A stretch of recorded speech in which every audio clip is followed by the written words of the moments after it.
Bom, pessoal, eu entendo que as alegorias, as histórias que aconteceram com o Messias, elas oferecem, elas são como o oferecimento de salvação aos mais diferentes contextos e mais diferentes cenários, né, e situações e vivências humanas, né? É por isso que essas coisas aconteceram com ele. E, e vale a pena a gente prestar atenção sempre nos detalhes, né, das histórias e buscar um entendimento sobre elas, né? Porque o que ele veio fazer foi como um aspersor, né? Como um borrifador geral do sangue dele por todas as pessoas, né? Oferecendo salvação gratuita. Não gratuita porque existe um preço a ser pago, né? Que é justamente a obediência às palavras dele, né? Mas que são as 2 dracmas, né? Conforme eu já comentado também no áudio passado. Mas ela foi ofertada de bom coração e nos deu acesso, né, a essa possibilidade, certo? E por onde ele andava, ele foi distribuindo perspectivas de salvação aos mais diversos contextos, né, dos quais a gente tem introduzido, né? Todos nós estamos mortos nas nossas falhas, e aí ele veio nos resgatar, né, independente do tipo de queda que a gente tem apresentado, tá? Também eu gostaria de deixar 2 pontos, né, antes de começar a falar sobre essa história aqui, que é a história de Zaqueu, tá? Agora eu vou fazer alguns links, eu já tenho feito, mas nesse aqui especialmente eu começo eu começo a referenciar, né, alguns áudios que eu já botei. E aí é preciso que, que eu vou resgatar aqui alguns entendimentos que eu já compartilhei, né, sobre algumas passagens das escrituras e sobre algumas ideias também da criação. E aí elas são fundamentais para entender o que está aqui, né? Por isso que eu entendo que todas as coisas do Criador, elas são interconectadas entre si. Por isso que eu não comecei com uma ordem propriamente dita, né? Começar com uma ordem bíblica, não tem como fazer isso, né? Porque todas as coisas estão conectadas e uma coisa depende da outra, né? Um entendimento depende do anterior para poder ser estabelecido, certo? Então,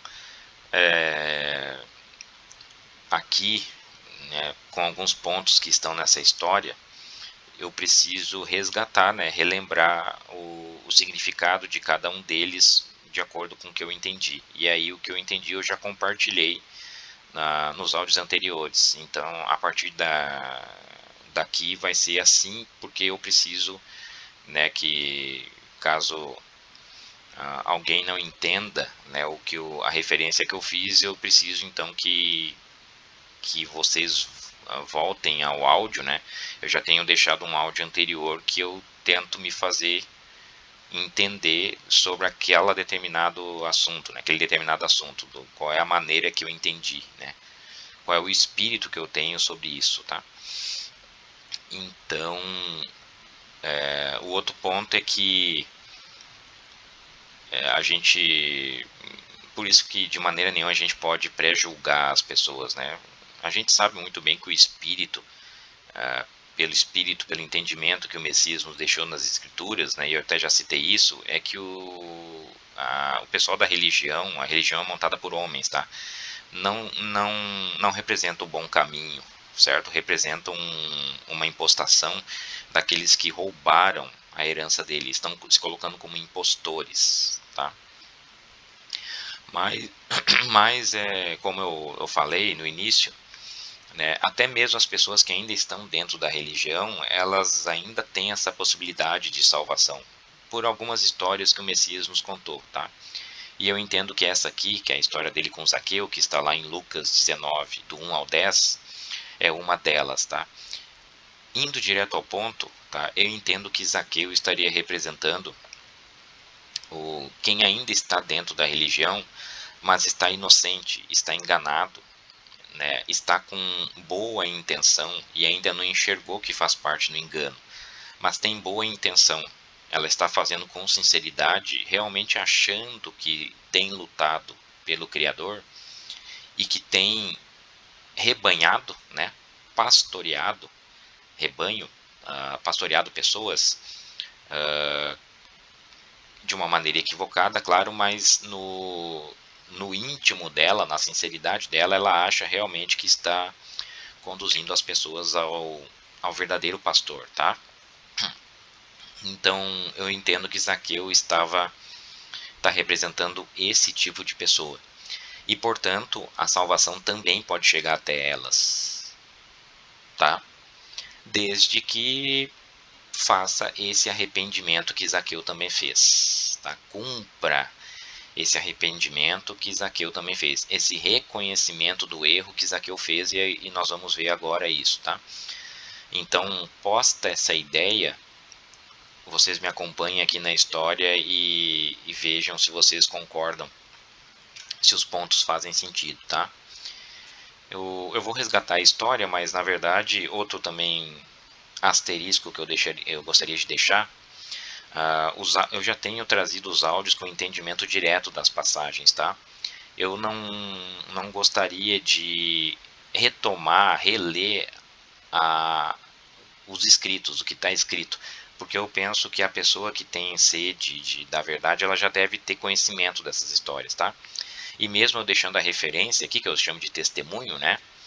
Eu acho que a pessoa deveria primeiramente ir lá e ler o texto, né? Se é que ela ainda não conhece, né? Eu acho que é a obrigação da pessoa conhecer a história que está lá, certo? E pelo menos conhecer a história física, né? E aí depois sim, se tu ficar apenas na história física, tu vai continuar morto, certo? Mas aí aprender o que ela significa é o nosso objetivo, é o que a gente tem que fazer para buscar a verdade, né? Aí sim é que ela vai estar incorporada no nosso espírito, no nosso entendimento. E é isso que nos vivifica, é isso que nos traz a vida, tá? E é isso que eu estou tentando fazer aqui. Então, mas aqui para facilitar o entendimento, eu transcrevi a história que está lá e vou reler, tá? Então, o Messias e Yahushua, né? Tendo entrado em Jericó, ele ia passando. E eis que ali havia um homem chamado Zaqueu, e este era chefe dos publicanos, e era rico, ele era abastado, tá? Ele procurava ver quem era o Messias, né? E não podia, por causa da multidão, pois ele era de pequena estatura, ele era baixinho, certo? Aí ele correu na frente, correu adiante, subiu a uma árvore sicômoro para o ver, porque havia de passar por ali. Quando o Messias chegou àquele lugar, ele olhou para cima e viu Zaqueu, né? E disse: Zaqueu, desce depressa, porque hoje me convém pousar na tua casa. E aí Zaqueu se apressou, desceu e recebeu ele alegremente, né? Todo mundo viu isto, as pessoas do povo ali ao redor, e começaram a murmurar, dizendo que ele entrara para ser hóspede de um homem pecador, um homem mal visto, um publicano, né? Então Zaqueu se levantou e disse ao Messias: Mestre, eis que eu dou aos pobres metade dos meus bens. E se em alguma coisa eu tenho defraudado, prejudicado alguém, eu vou devolver quadruplicado, eu vou restituir 4 vezes mais, né? Então o Messias devolveu para ele, dizendo: Hoje veio a salvação a esta casa, pois esse aqui também é filho de Abraão. Porque o Filho do Homem veio aqui para buscar e salvar o que se havia perdido, né? Os que já andam no caminho, ele está ali de prontidão, certo? O médico. Lembra do médico, pessoal? Se tu está bem de saúde, o médico apenas está de plantão para ti, ali para te ajudar, mas tu não precisa ir lá consultar com ele. Tu está bem de saúde, certo? O médico ele tem que intervir quando existe a enfermidade. Tá? O pastor ele não precisa resgatar a ovelha que está junto com ele. Não, ele vai resgatar aquela que caiu no buraco. Tudo bem? Então, fazendo a releitura, a gente tem que ele estava entrando em Jericó. Jericó é uma alegoria física, né? É um símbolo físico. A cidade de Jericó é um símbolo físico da Jerusalém física. Por quê? A Jerusalém física caída, essa caída, que está associada com a meretriz, né? Porque, afinal de contas, a meretriz é Roma, certo? E a mulher que está assentada sobre ela.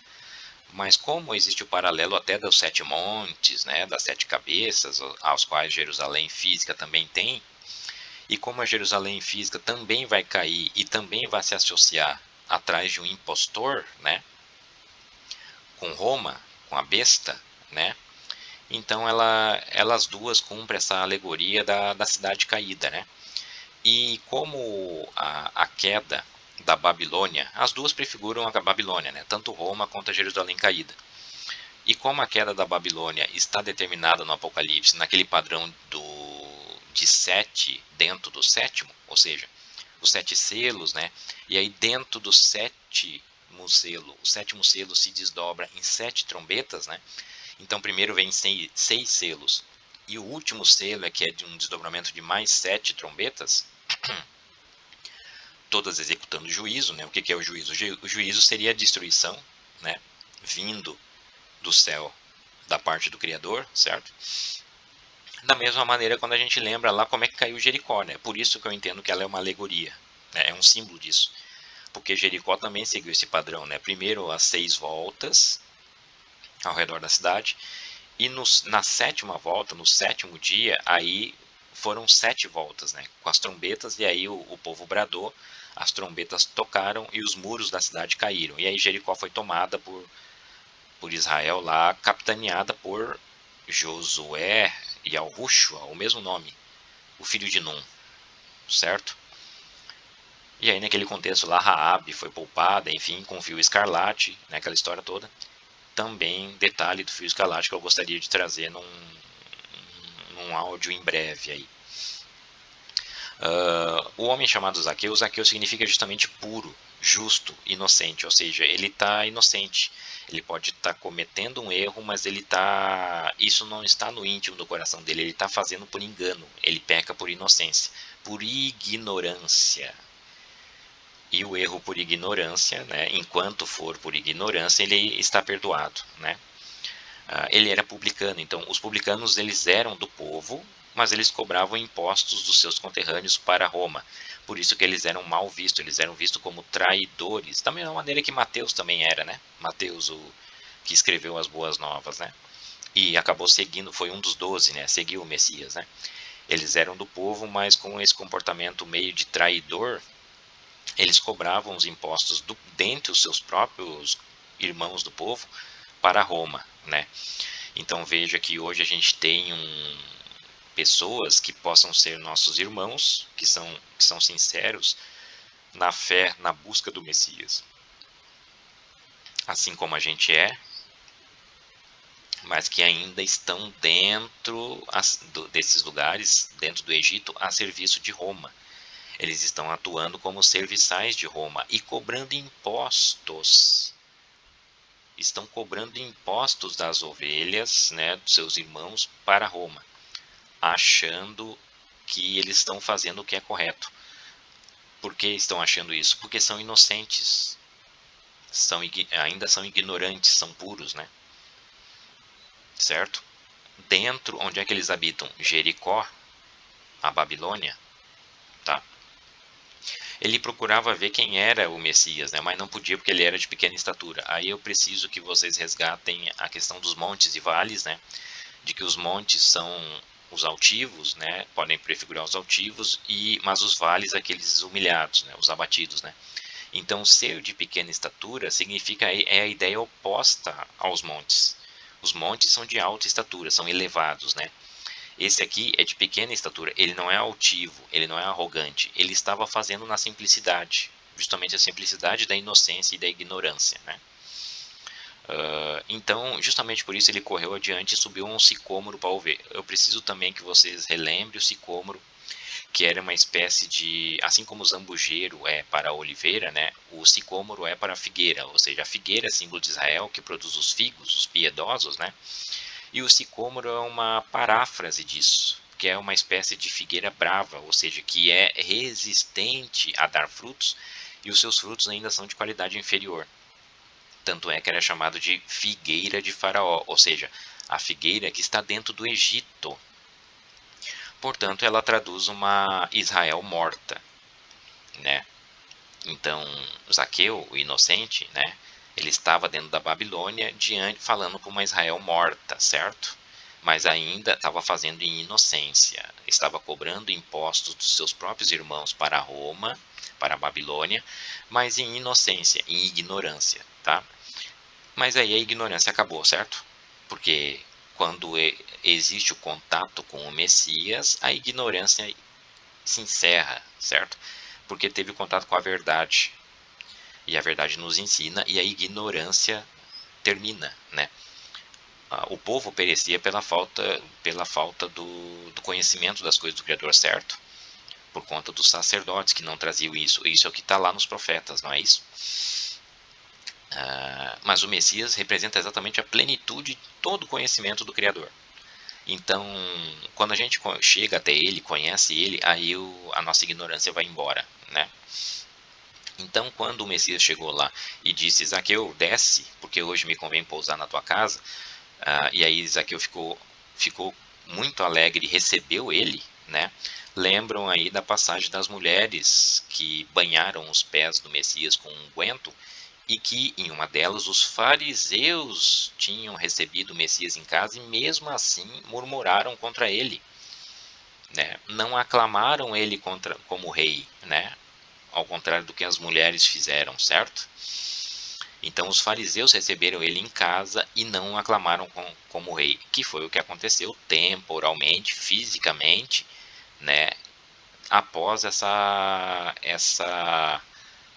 interlocução com Zaqueu, né?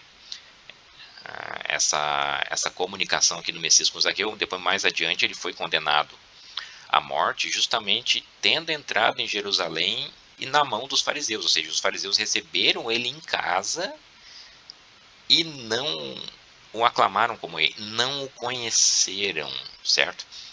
Mas Zaqueu fez isso. Quando finalmente recebeu o Messias, ele ouviu as suas palavras e as acatou, né?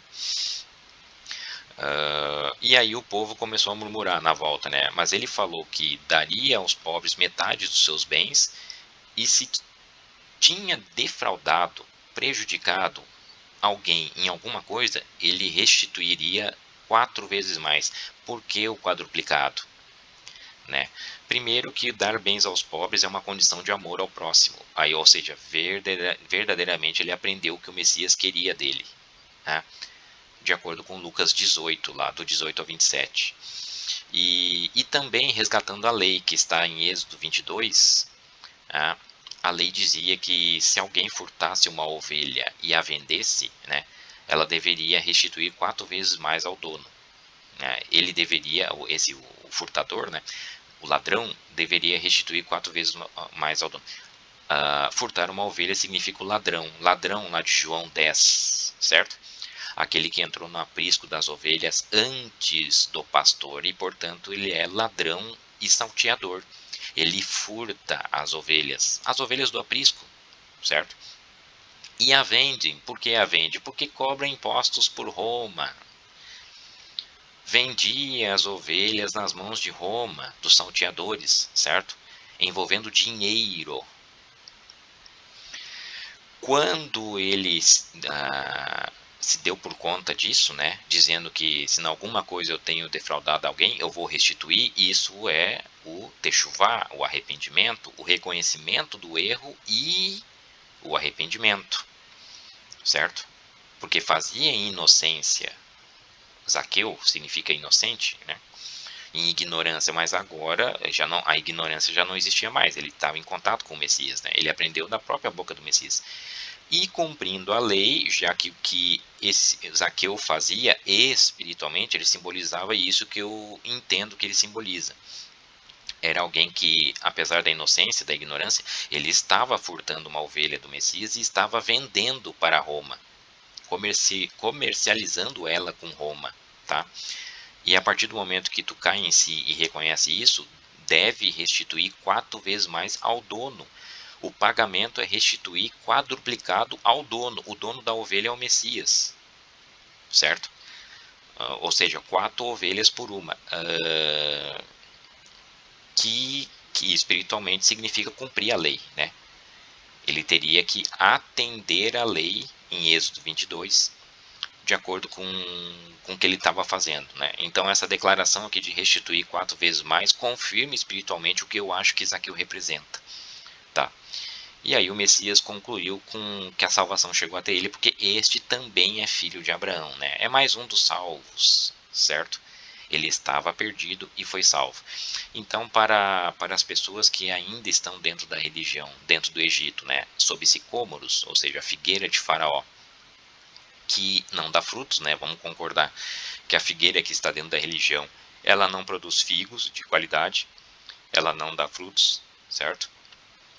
Ela é uma figueira braba, mas o humilde aqui, Zaqueu, que fazia em inocência, em ignorância, né?